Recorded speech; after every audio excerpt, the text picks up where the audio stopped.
Good morning, everyone. So your next activity is activity 9, okay, on the page number 7. तो जैसे कि last lecture में मैंने आपको एक्टिविटी 8 तक कंप्लीट करवा दिया था, तो अभी हम स्टार्ट करते हैं with activity number 9, world without chocolate. यानी कि अगर वर्ल्ड जो है वो अगर सपोज बिना चॉकलेट का हो तो क्या होगा, तो क्या ऐसा हो सकता है? ये हो सकता है, इट कुड हैपन, हो सकता है। Chocolates are made from cocoa, which grows on cocoa trees that are cultivated in the forests of South America. यानी कि जो चॉकलेट्स जो है वो किससे बनता है? कोको सीड से बनता है, ठीक है। जो ये कौन से जो क्या जो ग्रो करता है? कैकोआ ट्री, ठीक है। कैकोआ पेड़ के वहाँ पे ये सीड्स ग्रो होते हैं। जो कहाँ से कल्टीवेट होते हैं, फसलें कहाँ से मिलती है? साउथ अमेरिका के जंगल से है, ठीक है, जहाँ से ये कैकोआ ट्रीज कल्टीवेट होते हैं, ठीक है। But today this plantations are at risk. पर आजकल क्या हो रहा है कि ये जो प्लांटेशंस है ये काफ़ी ज़्यादा रिस्क पे है, ठीक है। Means they are in danger now. Why? देखते हैं आगे।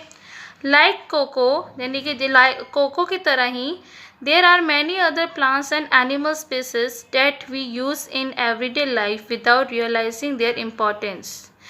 मीन्स कि और कोको की तरह, कोको सीड्स की तरह और भी ऐसे दूसरे प्लांट्स और एनिमल्स हैं, ठीक है, जिसका हम डेली यूज़ करते हैं, ठीक है, बिना उनकी इम्पोर्टेंस रियलाइज करे, ठीक है। They are rice we eat, the clothes we wear, the rubber tyres we drive on, all originate from plants और एनिमल्स। यानी कि जो राइस जो हम खाते हैं, चावल जो हम खाते हैं, जो कपड़े हम पहनते हैं, जो टायर्स, रबर की जो टायर्स है जिस पे कार चलती है, ठीक है, ये सब कहाँ से आता है, कहाँ से ओरिजिनेट होता है? प्लांट्स और एनिमल्स से बनता है, ठीक है। Many of this species are under severe threat of extinction. यानी कि आज जो है आजकल काफ़ी ऐसे स्पीसीज यानी काफ़ी ऐसे एनिमल्स और प्लांट्स हैं जो काफ़ी मतलब दिखाई नहीं देते, एकदम ख़त्म होने लगे हैं, ठीक है। It means we are losing biodiversity. इसका मतलब ये है कि हम क्या खोते जा रहे हैं? हमारी बायोडाइवर्सिटी। अब बायोडाइवर्सिटी क्या होता है? The word biodiversity is made of 2 different words. अब जो वर्ड है बायोडाइवर्सिटी ये दो अलग अलग वर्ड से बना है, जैसे कि bio plus diversity. Bio means life and diversity means variety, variation. अब बायो का मतलब होता है लाइफ और डाइवर्सिटी का मतलब होता है वेराइटी, ठीक है। और वेरिएशन मीन्स चेंजिंग। यानी कि हमें लाइफ में काफ़ी ऐसे वेराइटीज़ हैं, प्लांट्स के हैं, एनिमल्स के हैं, ठीक है, काफ़ी ज़्यादा वेराइटीज़ है, जिससे हम क्या कहते हैं? बायोडाइवर्सिटी। और ये सब जो वेराइटीज़ है वो हमारे लाइफ के चारों ओर रहता है, ठीक है। यानी इसलिए biodiversity is the variety of life around us and much more. और मतलब कि इससे ज़्यादा भी ऐसे स्पीसीज है, ठीक है, मतलब प्लांट्स और एनिमल्स इससे भी ज़्यादा हैं। It's also everything that living things do, and the grand total of interactions of living things among themselves and with their environment। यानी कि ये जो लिविंग थिंग्स है, ठीक है, इसका जो ग्रैंड टोटल मतलब कि टोटल जितने भी हमारे लिविंग थिंग्स हैं, ठीक है, उन सब का इंटरेक्शंस होता है, एक दूसरे के साथ वो इंटरेक्ट करते हैं, खुद के साथ भी और एनवायरनमेंट के साथ भी इनका इंटरेक्शंस होते हैं, ठीक है। ओके, सो नेक्स्ट है यहाँ पे, this interactions can be as simple as a moth's dependence on one species of plant for food and the plant's dependence on the moth for pollination। इसका मतलब ये है, ये जो इंटरेक्शंस होते हैं काफ़ी सिंपल तरीके का है। जैसे कि अब यहाँ पे रिलेशनशिप बताया है, एक प्लांट और इंसेक्ट का यहाँ पे रिलेशनशिप बताया है, ठीक है। किसके बीच का है? एक यूका प्लांट और एक यूका मोथ, ठीक है। अब ये जो मोथ्स होते हैं ये क्या करते हैं? ये पॉलिनेट करते हैं यूका फ्लावर्स के ऊपर, and that lay eggs in them, okay, यानी कि वो फिर अंडे देते हैं उनमें। और उसमें से क्या होता है? The moths larvae feed on the produced seeds. Moths larvae तो आपको पता होगा, डेट फंगस यानी कि जो वेबिंग होते हैं ना, मोथ आपने देखा होगा कि वेब किए जाते हैं कॉटन से, ठीक है। एक धागा होता है जिन पे इनमें बांधा जाता है, ठीक है, बंधे हुए रहते हैं, ऐसे होते हैं ये मोथ्स लार्वे, ठीक है। और ये क्या करते हैं, ये फीड, यानी कि फीड करते हैं कहाँ पे, ऑन द प्रोड्यूस सीड्स के ऊपर। और इसलिए प्लांट जो है it can not produce fruits without the moth, and the moths larvae can not survive without the seeds of the plant. इस तरीके से प्लांट जो है वो भी प्रोड्यूस नहीं कर पाएंगे फ्रूट्स विदाउट द मोथ, और मोथ्स का जो लार्वे है वो भी सरवाइव नहीं कर पाएगा without the seeds of the plant, ठीक है। दूसरे लेवल पे अगर देखा जाए तो the moth and the plant also depend on all of the elements that make up their ecosystem. अगर हम दूसरी तरफ देखें तो मोथ जो है और प्लांट एक दूसरे से डिपेंडेंट है ये, ठीक है। और ऐसे भी काफ़ी एलिमेंट्स है डेट, ये सारे एलिमेंट्स को लेकर अगर हम देखा जाए तो एक इकोसिस्टम बनता है, ठीक है। इकोसिस्टम क्या है, ये एक बायोलॉजिकल कम्युनिटी है जिसपे सारे लिविंग थिंग्स और फिजिकल एनवायरनमेंट जो है वो रिलेशन है, ठीक, कंसिडर किया जाता है। So from clean water to the right climate, यानी कि स्वच्छ जल से लेकर सही जलवायु तक। अगर यहाँ पे एक अच्छा ये सब साइकिल चलता रहेगा, ये सब सही प्रोसेस चलता रहेगा, तो क्या होगा कि जो एनर्जी है, ठीक है, यानी कि इससे क्या होगा, हमें स्वच्छ जल भी मिलेगा और इससे लेकर सही जलवायु भी होगा, यानी राइट क्लाइमेट भी होगा, जिससे पोल्यूशन, मतलब कि जो कभी ऐसा होता है आपने देखा होगा कि अगर ठंड का मौसम है तो कभी कभी गर्मी लगती है, ठीक है। तो इससे क्या होता है कि क्लाइमेट का भी फर्क, मतलब इन्वायरमेंट का भी यहाँ पे फ़र्क पड़ता है, ठीक है। और ये ऐसा क्यों होता है, क्योंकि हमारा जो प्रोसेस है, बायोलॉजिकल प्रोसेस, वो सही वर्क नहीं करता है, इसीलिए ये सब चेंजेस होते हैं क्लाइमेट में, ठीक है। नेक्स्ट है when scientist talk of biodiversity, जब ये साइंटिस्ट जो है बात करते हैं बायोडाइवर्सिटी, और ये सब चीज़ों की वजह से धीरे धीरे क्या होता जा रहा है कि जो प्लांट्स है, एनिमल्स, ये धीरे धीरे क्या हो रहा है, मतलब कि ख़त्म होता जा रहा है। और ये सब बातें कौन कर रहा है, साइंटिस्ट करते हैं बातें। And so they refer to a variety of organisms और लाइफ इन एन एनवायरनमेंट, इसलिए ये क्या रेफ़र कर रहे हैं कि जितने भी ऑर्गेनिजम्स है, वेराइटी, मतलब ऑर्गेनिज्म मतलब लिविंग और लिविंग थिंग्स, ओके, जो काफ़ी छोटे छोटे होते हैं, काफ़ी एक्सट्रीमली स्मॉल होते हैं, ठीक है, छोटे छोटे होते हैं, और उनके वो भी काफ़ी ज़्यादा वेराइटीज़ के होते हैं। और जो सब कहाँ पे उनकी जो लाइफ है, it's all depend on the environment. So they refer to interdependence of plants, animals, insects and human life, इसलिए वो रेफ़र करते हैं इंटरडिपेंडेंस। इंटरडिपेंडेंस मतलब क्या होता है कि ये एक जो डिपेंड करता है दो से ज़्यादा, ठीक है, दो से ज़्यादा चीज़ों के ऊपर या लोगों के ऊपर डिपेंड करते हैं, ठीक है। That is known as the interdependence of plants, animals, insect and human life.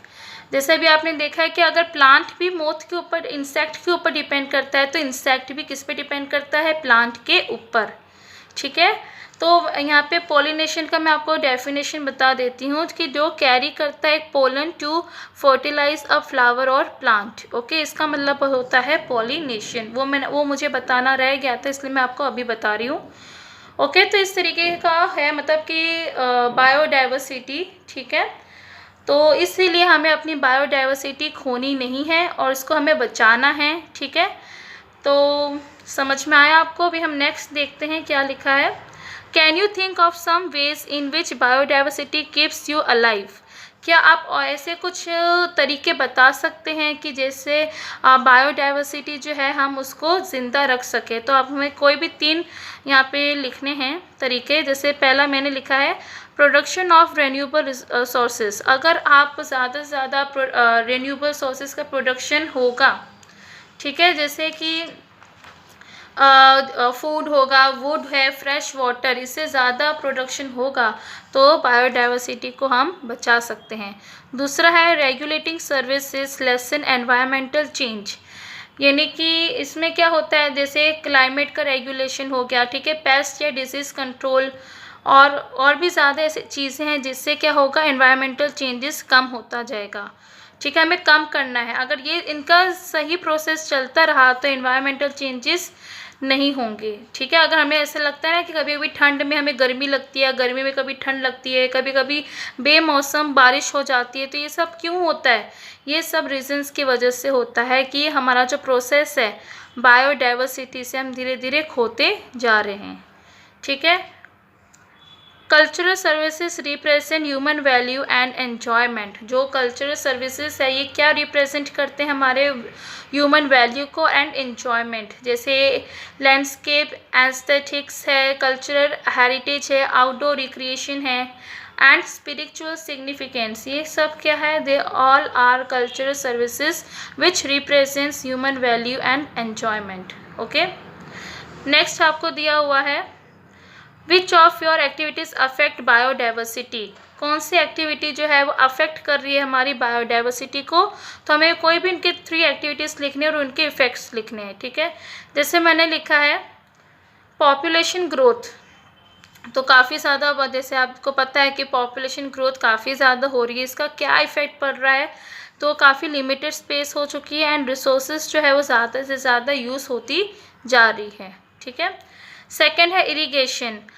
इसका क्या इफेक्ट पड़ रहा है कि large scale depletion of fresh water. Depletion ये कि डिक्रीज होता जा रहा है, ख़त्म होता जा रहा है, ज़्यादा से ज़्यादा मतलब जो फ्रेश वाटर है उसका ज़्यादा से ज़्यादा यूज़ होने की वजह से वो और ज़्यादा डिप्लीट हो रहा है। ठीक है, डिक्रीज होता जा रहा है।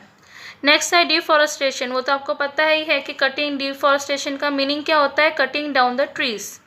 और इसका क्या इफेक्ट हो रहा है कि एक्सटिंक्शन ऑफ स्पीसीज, यानी कि जो प्लांट्स हैं, एनिमल्स है, वो सब धीरे धीरे ख़त्म होते जा रहे हैं, मरते जा रहे हैं। समझ में आया? ओके, तो आप ये पॉइंट्स मैंने लिखा है। अब इसके अलावा भी आपको जो पॉइंट्स आपके दिमाग में आ रहे हैं तो वो आप अपने वर्ड से बना के भी लिख सकते हो। Now take out next page number, that is page number 8, activity number 10, last activity. Activity 10 on the page number 8. In earlier activities, you discussed some do's and don'ts for saving water and energy. अब पहले activities में हमने discuss किया था कि क्या चीज़ें करनी चाहिए और क्या चीज़ें नहीं करनी चाहिए for saving water and energy. So work in pairs and write dos and don'ts for conservation of biodiversity around you. Create a poster and display it in your school. यानी कि आप पेयर में काम कर सकते हो। ठीक है, फ्रेंड्स के साथ आप पेयर बना के ये काम कर सकते हो, जिसमें आपको क्या चीज़ें करनी चाहिए और क्या चीज़ें नहीं करनी चाहिए, ताकि हम अपने बायोडाइवर्सिटी को कंजर्व करके रख सकें, संभाल के, मतलब उनको कैसे सेव कर सकते हैं। ठीक है, अराउंड यू, आपके चारों ओर आपको देखना है कि क्या क्या चीज़ें हैं जिससे हम अपने बायोडाइवर्सिटी को बचा सकते हैं। ठीक है, तो इसके लिए आप कोई पोस्टर क्रिएट कर सकते हो। ठीक है, नाउ फर्स्ट यहाँ पे लिखा है फर्स्ट नोट द पॉइंट्स। अब यहाँ पे आपको फिगर दिख रहा है। ठीक है, यहाँ ऊपर लिखा है सेफ बायोडाइवर्सिटी। इसमें आप देख रहे हो कि काफ़ी प्लांट्स, एनिमल्स और बर्ड्स, ठीक है, वाटर एनिमल्स भी यहाँ पे दिया हुआ है। ठीक है, सारे एनिमल्स यहाँ पे दिए हुए हैं। तो आपको क्या इससे देखकर क्या लग रहा है, ठीक है, वो आपको यहाँ पे लिखना है।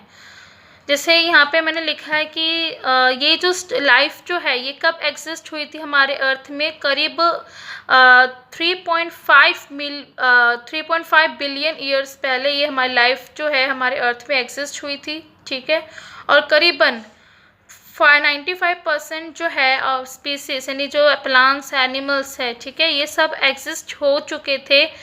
और कुछ ऐसे भी एनिमल्स थे जो काफ़ी, मतलब कि दे आर नाउ एक्सटिंक्ट, जो अभी मर चुके हैं। ठीक है, ख़त्म हो चुके हैं, जो अभी नहीं हैं इस दुनिया में। जैसे डायनासोर्स हो गए, ठीक है, पैसेंजर पीजन्स हो गए। ठीक है, और भी कई ऐसे एनिमल्स हैं जो अभी एक्सटिंक्ट हो चुके हैं। ठीक है, और आप ये भी लिख सकते हो कि that we are concern with 3 types of biodiversities हैं। जैसे कि पहला है स्पेसिस डाइवर्सिटी, सेकंड है जेनेटिक डाइवर्सिटी और तीसरा है इकोसिस्टम डाइवर्सिटी। वो भी आप यहाँ पे लिख सकते हो। ठीक है, नेक्स्ट आपको दिया है सजेशंस लिखने आपको फॉर कंजर्वेशन ऑफ बायोडाइवर्सिटी। ये आपका होमवर्क रहेगा, ये आप इंग्लिश नोटबुक में लिखोगे। ठीक है, इसके बाद पहला दिया है कि क्या डूज, यानी जो चीज़ें हमें करनी चाहिए। ठीक है। और डोंट्स यानी जो चीज़ें हमें नहीं करनी चाहिए। ओके, पहला है कीप एयर क्लीन, हमें हवा को क्लीन रखना चाहिए, एकदम प्योर साफ सुथरा रखना चाहिए। फिर सेकंड है सेव वाइल्ड लाइफ, हमें वाइल्ड लाइफ को सेव करना चाहिए। सेव एनवायरनमेंट, एनवायरनमेंट को सेव करना चाहिए। देन ज़्यादा से ज़्यादा हमें प्लांट करने चाहिए ट्रीज़। फिर सेव करनी चाहिए मैरिन लाइफ, ठीक है, जो वाटर एनिमल्स है वो, aquatic animals. Okay, save water, पानी भी सेव करना चाहिए, इलेक्ट्रिसिटी सेव करनी चाहिए। ओके, और भी आप ऐसे कई ज़्यादा पॉइंट्स आप लिख सकते हो। ठीक है, देन यहाँ पे डोंट्स में क्या आएगा, जो चीज़ें हमें नहीं करनी चाहिए, डोंट पल्यूट वाटर, ठीक है, यानी कि हमें पल्यूट जो है पानी नहीं करना चाहिए। ठीक है, वेस्ट नहीं करना चाहिए पानी, जितना हो सके उसको सेव करना चाहिए। देन डोंट कट ट्रीज, हमें पेड़ों को नहीं काटना चाहिए। डोंट वेस्ट नेचुरल रिसोर्सेज, जो नेचुरल रिसोर्सेज है उसे हमें वेस्ट नहीं करना चाहिए। ठीक है, जैसे wind energy, solar energy. Okay, ये सब चीज़ों को हमें वेस्ट नहीं करना चाहिए। Then don't destroy habitats of animals and plants, जो हैबिटेट्स हैं जहाँ पे ये सब एनिमल्स और प्लांट्स जहाँ ये रहते हैं, मतलब उनको जहाँ पे इनकी जगह है, ठीक है, हैबिटेट है, उनको हमें डिस्ट्रॉय नहीं करना चाहिए। ठीक है, तो ये सारी चीज़ें हैं जिससे हम अपने बायोडाइवर्सिटी को कंजर्व करके रख सकते हैं।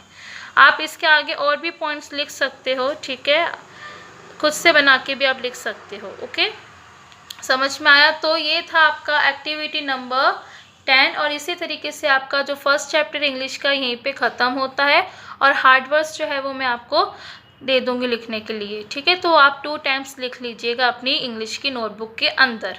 Okay, till then, goodbye and take care and have a nice day.